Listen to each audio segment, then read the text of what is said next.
Nash, successful but broken, the psychology behind it. You finally got the job, the promotion, the life you told yourself would make it all worth it. And somewhere around 2 a.m., you're lying there wondering why it doesn't feel like enough. This is not a gratitude problem. This is a wiring problem. The people who achieve the most are often the people who can never let themselves enjoy it. Their brains are built for the chase, not the finish line. And once the goal is reached, the brain doesn't reward them. It quietly moves the goalposts and tells them the next mountain is the real one. But here's the part nobody says out loud. This isn't a flaw. It's a leftover from a time when survival depended on never being satisfied. You've made it. The house, the car, the title on the door. People know your name. They ask for your advice. Your bank account looks respectable. And yet, when you're alone at 3 in the morning, something feels completely hollow. This is the paradox that eats away at millions of high achievers, and almost nobody talks about it. You're winning by every external measure, but inside you feel like a fraud, like you're one mistake away from everyone discovering you don't deserve any of this. And the most twisted part is that your success is actually making it worse, not better. Let me tell you about Michael. Michael climbed the corporate ladder faster than almost anyone in his company. By 32, he was running a department. By 35, he was VP. He had the respect of his peers, the trust of his board, a six-figure salary that kept growing.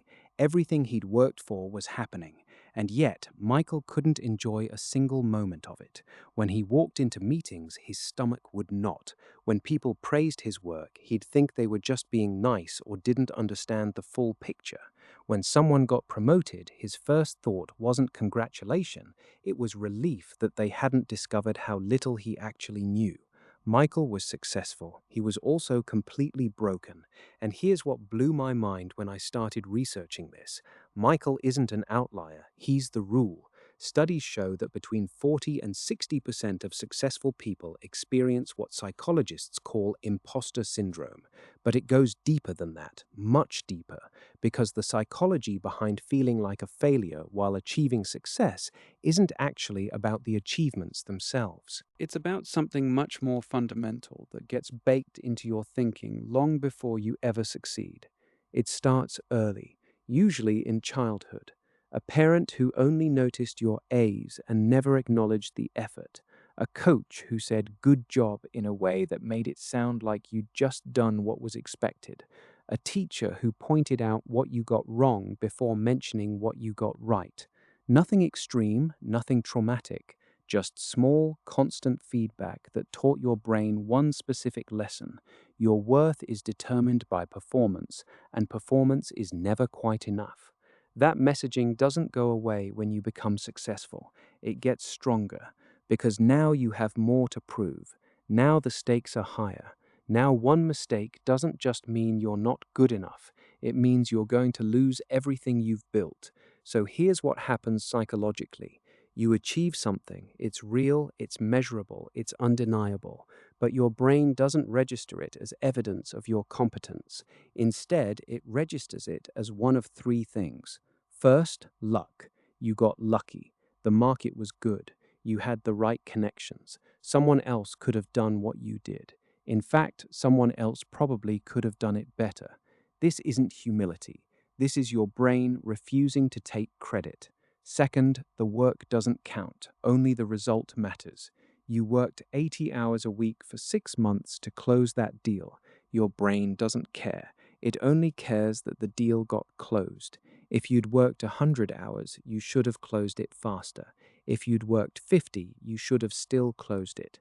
There's no finishing line because the finishing line moves every time you get close. Third, the timing was perfect, so of course it worked. You jumped at exactly the right moment. Anyone else jumping at that moment would have succeeded too. So your success is actually evidence of nothing about you except that you were standing in the right place when opportunity knocked. And next time, the door might not open. Notice what's happening here. When you succeed, your brain is finding every possible explanation except the one that matters. You're competent, you're skilled, you earned this. Because somewhere deep down, Someone taught you that if you admitted you were good, you'd get comfortable, you'd stop pushing, you'd become average, and that's the ultimate failure. This creates a trap that's almost impossible to escape. You succeed, but you attribute it to luck or external circumstances.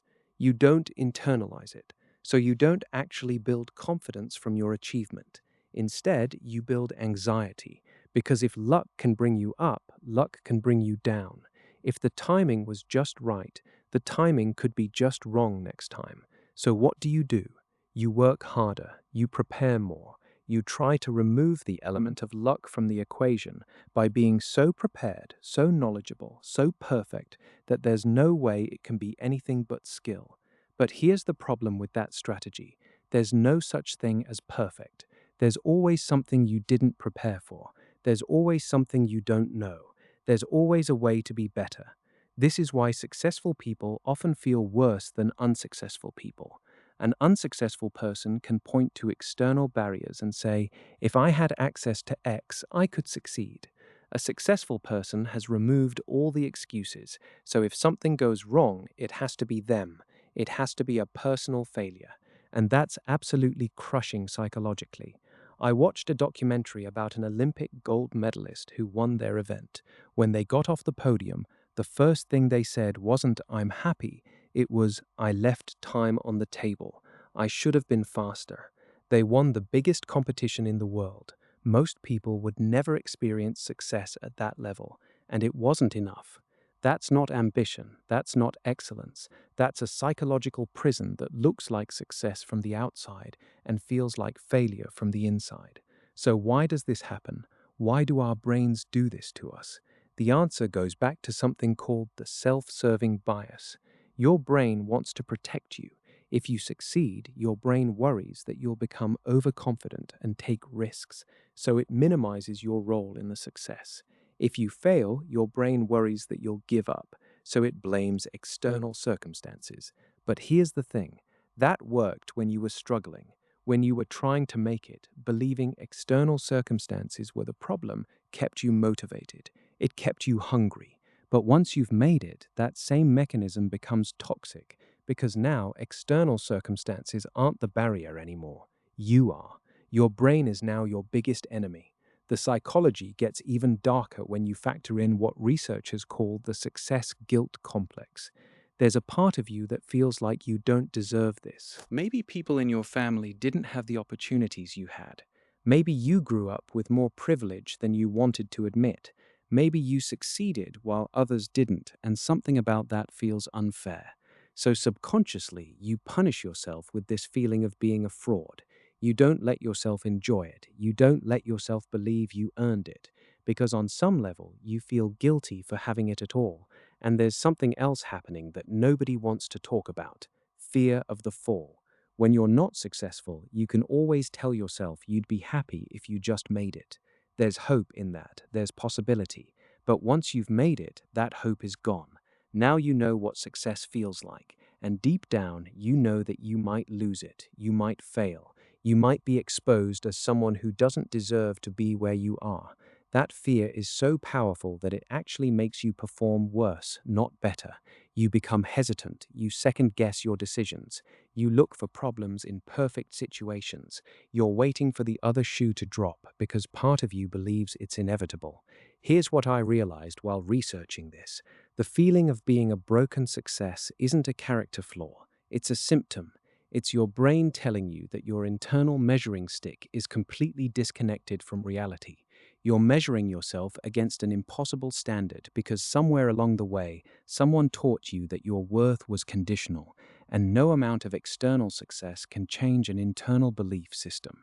No amount of money, no amount of achievement, no amount of recognition will ever be enough if you're measuring it all against a standard that can never be met. The path forward isn't about trying harder or achieving more. It's actually the opposite. It's about understanding that the success you've already achieved is real. It's about giving yourself permission to be proud of what you've done without immediately pivoting to what you haven't done yet. It's about recognizing that confidence isn't arrogance and admitting your accomplishments isn't cocky. It's honest.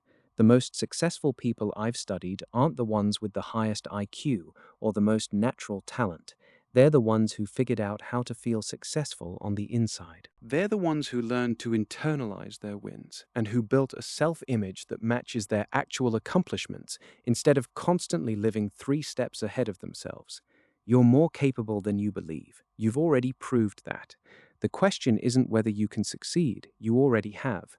The question is whether you'll ever let yourself believe it, and that answer comes from inside, not from anything external. It never did.